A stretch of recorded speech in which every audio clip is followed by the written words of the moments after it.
Dernièrement, j'ai publié pas mal de vidéos sur la chaîne YouTube pour vous expliquer de la manière la plus simple possible certaines notions qui sont importantes à maîtriser si vous souhaitez investir durablement dans le secteur des crypto-monnaies. Donc j'avais fait une vidéo notamment sur le market cap, j'avais fait une vidéo aussi sur le volume, la liquidité, etc. Là dans cette vidéo, j'aimerais adresser deux autres notions qu'on retrouve très régulièrement dans le domaine des crypto-monnaies, mais qui sont souvent utilisées un petit peu à tort et à travers, et pour autant, c'est quand même des notions qui sont très différentes, hein. Les deux que je vais vous évoquer là, c'est la notion finalement de coin et de token. Donc c'est justement l'objectif de cette vidéo. Vous allez voir que c'est pas forcément quelque chose de très compliqué, mais c'est quand même des notions à comprendre et à appréhender correctement, surtout si vous souhaitez investir durablement dans le secteur des crypto-monnaies. Donc là, on va rentrer tout de suite dans le vif du sujet et vous allez voir que la différence entre les coins et les tokens, c'est vraiment pas très compliqué. Les coins sont des crypto-monnaies qui disposent d'une blockchain indépendante et autonome, comme pour le cas du Bitcoin. En général, le réseau dans son ensemble est conçu explicitement pour atteindre un certain objectif.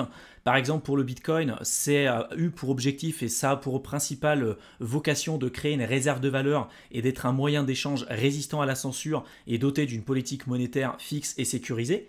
Donc il faut savoir que pour le Bitcoin, on a le réseau Bitcoin et on a l'unité monétaire de ce réseau qu'on appelle aussi Bitcoin, hein, il y a les deux noms. Contrairement à l'Ether où on a la blockchain Ethereum, on a la plateforme Ethereum et on a le coin, l'unité monétaire qu'on va appeler tout simplement l'Ether pour payer les frais de gaz. Pour Bitcoin, on a la plateforme Bitcoin et on a l'unité monétaire qui va s'appeler également aussi le Bitcoin, qui va être aujourd'hui clairement la crypto-monnaie la plus liquide du marché. Elle a également eu la plus haute capitalisation du secteur crypto depuis le départ. Peut-être que ça changera par la suite, mais en tout cas jusqu'à présent, c'est celle qui a aujourd'hui la plus haute capitalisation et celle qui a également eu la plus haute capitalisation jamais réalisée dans tout l'écosystème crypto depuis le départ. L'Ether, pour le cas d'Ethereum, hein, qui est le coin natif de la blockchain Ethereum, c'est également aussi un coin au même titre que le Bitcoin, puisqu'il a tout simplement sa propre blockchain. Il s'agit du coin natif d'une plateforme de contrat intelligent conçue pour créer des programmes informatiques à usage polyvalent qui s'exécutent sur une blockchain décentralisée. L'Ether permet aux utilisateurs d'interagir avec des applications décentralisées qu'on appelle aussi des dApps de l'écosystème. Donc en gros, les coins, c'est vraiment des crypto-monnaies qui vont disposer et qui vont utiliser une blockchain indépendante et autonome, donc qui ont leur propre blockchain. Donc on va par exemple citer EOS, XRP, XTZ pour le cas de Tezos, BNB avec la Binance Smart Chain, etc. L'Ether, le Bitcoin, tout ça finalement ça va être des coins. Pour les tokens, il faut savoir que là, pour le coup, c'est l'inverse. Ils vont avoir besoin d'une blockchain existante pour pouvoir fonctionner, puisqu'ils ne possèdent pas encore aujourd'hui leur propre blockchain. Les tokens constituent un élément unique des plateformes de contrats intelligents plus larges, comme Ethereum, qui permettent aux utilisateurs de créer, d'émettre et de gérer des tokens, qui sont des produits dérivés de la blockchain principale.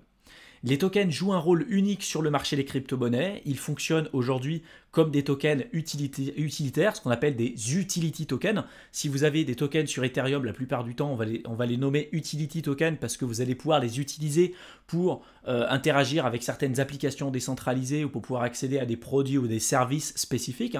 Donc c'est ce que j'ai mis à l'écran. Ils fonctionnent comme des tokens utilitaires au sein de l'écosystème d'une application pour encourager certains comportements ou payer des frais. Par exemple, le DAI, c'est un token ERC20 populaire qui est un stablecoin et qui fait partie de l'application décentralisée de la dApp qu'on appelle MakerDAO qui va s'exécuter en fait sur la blockchain Ethereum. Donc sur Ethereum, on peut retrouver tout un tas de tokens qu'on va appeler des tokens ERC20 parce que c'est un standard pour opérer et pour fonctionner sur la blockchain Ethereum. Et j'en ai mis quelques-uns à l'écran. On va retrouver le GNT, Komodo, donc le KMD, le REP qui va être le token ERC20 de l'application Augur. On va retrouver le MKR de MakerDAO qui a un rôle dans l'émission notamment des nouveaux DAI et dans le fonctionnement général de MakerDAO, etc., etc. Et donc aujourd'hui, si vous avez compris la différence entre les deux, on va retrouver d'un côté les coins qui ont leur propre blockchain, leur blockchain native pour opérer et qui est vraiment le coin central finalement de cette blockchain puisqu'ils ont leur propre aujourd'hui réseau et leur propre blockchain. Et de l'autre côté, on va avoir les tokens qui ont besoin d'une blockchain existante pour fonctionner. Pour le cas d'Ethereum, si je prends MakerDAO, etc., ils sont obligés de fonctionner sur Ethereum aujourd'hui parce qu'ils n'ont pas leur propre blockchain, ils n'ont peut-être pas non plus vocation à créer leur propre blockchain, mais on peut avoir certains projets qui au départ étaient des tokens qui sont passés ensuite coin. Par exemple, le BNB au départ ou même EOS ont été au départ des tokens, donc ils ont fonctionné, ils sont lancés sur la blockchain Ethereum et ensuite avec l'argent qu'ils ont récupéré et puis avec les développeurs qu'ils ont engagés, etc., ils ont réussi à développer leur propre blockchain et du coup, ils ont arrêté leur développement sur la blockchain Ethereum en tant que token ERC20 et ils ont développé leur propre blockchain native. Et c'est pour ça qu'aujourd'hui, quand on parle notamment du BNB, on parle de coin et on parle absolument pas de token. Pour vérifier si un projet est finalement considéré comme étant un coin ou un token, notamment sur Ethereum, vous pouvez aller sur différents sites. Soit vous allez sur l'explorateur de blockchain qui va s'appeler Etherscan, soit vous allez sur ETH Explorer. Je vous mettrai le lien dans la description de la vidéo. Et par exemple, là, je suis du coup sur l'écosystème Ethereum et je vous avais parlé tout à l'heure de MakerDAO avec le token MKR. Donc si je tape MKR, je vais trouver ici le contrat de Maker. Je vais cliquer dessus et là, on va me dire du coup, vu que ça fonctionne sur Ethereum, que c'est bien un jeton parce que ça ne possède pas sa propre blockchain. Vous allez retrouver tout un tas d'autres informations qui pourraient potentiellement vous intéresser, mais vous retrouvez exactement la même chose ici sur Etherscan.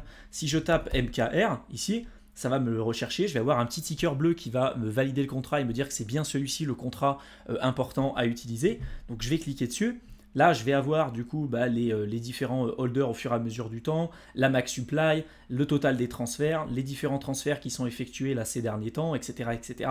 On va retrouver l'adresse du contrat, mais également le fait que ce soit marqué juste ici, c'est bien marqué que c'est un token ERC20. C'est un standard pour pouvoir utiliser en fait la blockchain Ethereum.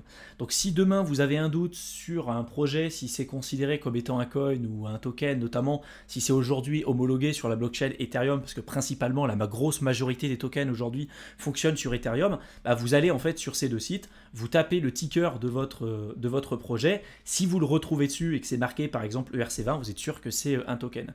Si le projet n'est pas référencé, peut-être que ça peut être un token mais qui est référencé sur une autre blockchain, ou peut-être que c'est un coin cette fois-ci puisqu'il possède sa propre blockchain. J'espère en tout cas que cette vidéo vous aura plu, qu'elle vous aura intéressé, qu'elle vous aura été utile. J'en profite aussi pour vous dire que j'ai sorti dernièrement une nouvelle chaîne YouTube qui s'appelle Éternel Étudiant, dans laquelle je partage des informations sur tout ce qui touche de près ou de loin les concepts d'indépendance et de liberté financière. Donc je parle d'entrepreneuriat, investissement, finances personnelles, etc. Sur cette chaîne, on va rester axé sur le secteur des crypto-monnaies, mais en tout cas, si vous vous intéressez à ces sujets-là, je vous invite à vous abonner à la seconde chaîne et je vous mettrai le lien dans la barre d'infos. Et également pour tous ceux qui veulent profiter de ces périodes-là pour pouvoir se former, on vous a préparé un programme de formation avec Mickaël de plusieurs heures que vous pouvez rejoindre. Pareil, vous avez le lien dans la barre d'infos. Vous cliquez dessus, vous allez être redirigé sur une page. Là, vous pourrez vous créer un compte. Vous mettez votre adresse mail, vous mettez également aussi un mot de passe. Et ensuite, vous pourrez vous connecter à votre espace membre pour pouvoir suivre finalement la formation. Je vous souhaite une excellente fin de journée et je vous retrouve dans une prochaine vidéo. À bientôt.